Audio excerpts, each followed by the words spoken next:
আচ্ছা বড় ভাই, আপনি সারাদিন কই থাকেন? আপনার তো হেরিকেন দেও খুঁজে পান। আরে বেটা, আমি কি তোদের মতো অলস নাকি?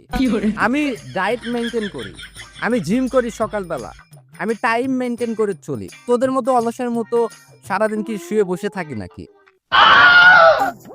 আপনি করবেন জিম? কোনোদিন দেখলাম না 12টার এই ঘুম থেকে উঠতে, আবার বলেন সকালে উঠে জিম করি। আপনি কি সারাদিন ডায়েট করেন নাকি মেসেঞ্জারে মেয়েদের সাথে ট্যাঙ্কি মারেন? ওটা আমার ভালো করে জানা আছে। কি বললি তুই? আমার সম্পর্কে তোর কোনো ধারণা আছে?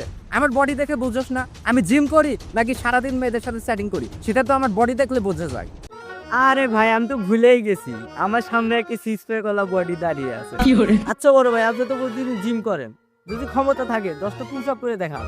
তুই আমার ক্ষমতা সম্পর্কে জানোস? আমার শরীরে কি শক্তি? দাঁড়া, 10টা না, আমি তোরে 100টা পুশ আপ করে দেখাইতেছি।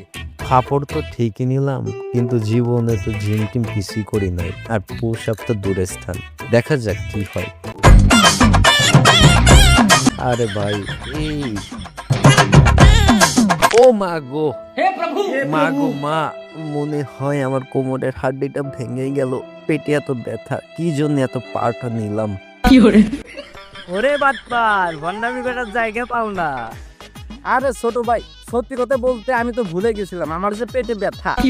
একটু দাঁড়াও, আমি টয়লেট থেকে আসি। हे प्रभु